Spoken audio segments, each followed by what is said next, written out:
This is a quick guide for session facilitators and supporters to better understand the Zoom webinar product.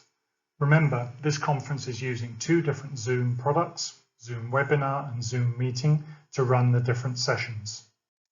So before you continue, make sure you've looked in the conference app and seen and checked which type of Zoom product is your session using. Is it Zoom Webinar or Zoom Meeting?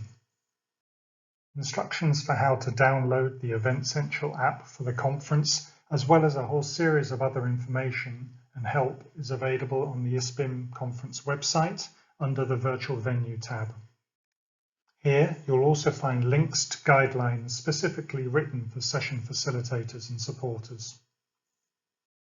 So if you've installed the app and double-checked that your session is using a Zoom webinar, you've had a look at the instructions on the conference website under the Virtual Venue tab, and you've read the instructions for facilitators and supporters, which you can see in front of you now. We can get on with looking at Zoom Webinar. You'll access the session by clicking the session link from within Event Central. The first screen you're likely to see will look a bit like this. The ISPIM back office will soon start the session for you.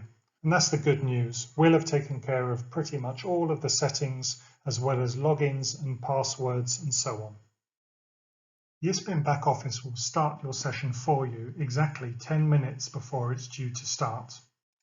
And that's why it's critical you're there 10 minutes before it's due to start, because the back office needs to find you from the list of attendees and promote you up to be a panelist and a co-host for the session. It's important to remember there's no waiting room as such in Zoom Webinar, and it will be recording from the very first moment. To give the ISPIM back office the best possible chance of finding you quickly and promoting you to panelist and co-host, do make sure you've named yourself appropriately: first name, last name, organization, and country. In fact, that's good practice for all virtual conferences. This effectively is the conference badge you would normally wear around your neck at a physical event. Therefore, as your session starts, I would always encourage you to tell the audience to do the same. It's going to be very difficult for you to take questions or to run discussion if you don't understand who exactly is attending the session. Now, it's very likely that the ISPIM back office will only have time to find the session supporter and promote the supporter to be co-host and panelist. And if that's the case, it's the job of the session supporter to find the speakers for the session and promote them all to panelist. And you can see how we do that in the right-hand window here on the screen. You right-hand click the person who's to be a speaker and select Promote to Panelist. Again, make sure they've named themselves appropriately. Once you have your full complement of speakers promoted to be panelists, it'll look something like this screen, except most likely they'll have video streams showing their faces. Do remember that at all points during the setup process, you're live, and any audience joining before your event actually starts will be able to see what's happening. This is just like a real conference, where in a parallel session, the audience might watch the presenters get their presentations ready. And then, once your session is due to start with the time in the program, make sure you get off underway, both to time and with a friendly introduction. We recommend you keep the introduction fairly short and informal, but basically running through who the different speakers are, how you're going to run the session, how the audience can interact. We've written a suggested script, and this can be found in the instructions for facilitators and supporters via the Virtual Venue webpage. Just one thing to note, and it's an observation we have seeing people interact with Zoom Webinar, is that the speakers' faces will be shown because they will be streaming their video. In this example here, we just have the names written, but when you're live, they will be showing their video with their presentation they're sharing from the screen. The attendees, however, who are not the speakers, will not have their video showing, so you will not be able to see their faces, and they won't be able to see each other's faces. And the attendees will only be able to see the speaker or the panelists' faces. This seems to confuse a lot of people because this is where this Zoom product is fundamentally different to Zoom Meeting. Let's run through the controls that you'll use to run the webinar session. Each presenter will speak in turn, and each of them will share their presentation from their desktop. In unusual circumstances, some may have chosen to pre-record the video and run that during the session. If that is the case, they should have told you well ahead of the conference.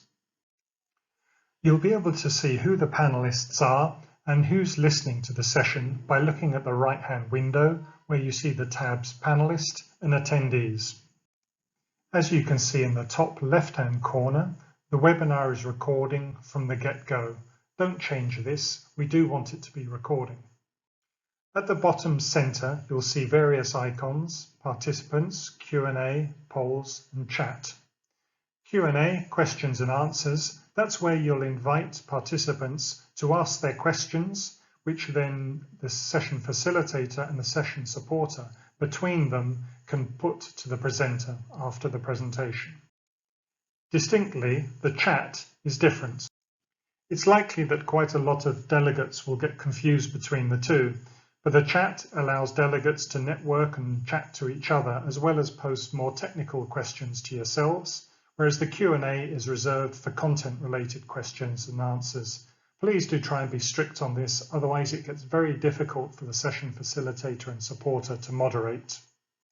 In the center you can see the polls icon, which you can use to launch a quick poll if you think it's necessary during the session. There are of course more complicated and sophisticated facilities available to you, but those are ones you can explore and play around with.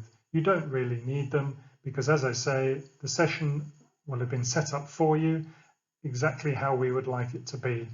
So long as you can cope with the Q&A and the chat and participants, promoting them, demoting them and so on, it will be fine. There's not much more to it really. Zoom webinar is pretty intuitive and you'll have plenty of time to practice. Good practice at virtual conferences is to do a dry run, and that's what ISPIM is doing.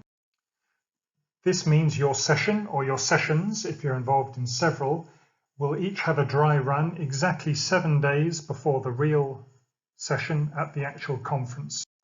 That will be your chance to log in through the app, click the right URL, be promoted in time as a panelist, as a session facilitator, meet your presenters, check that their slides work, just make sure everybody is happy and you've figured out the basic controls in Zoom webinar.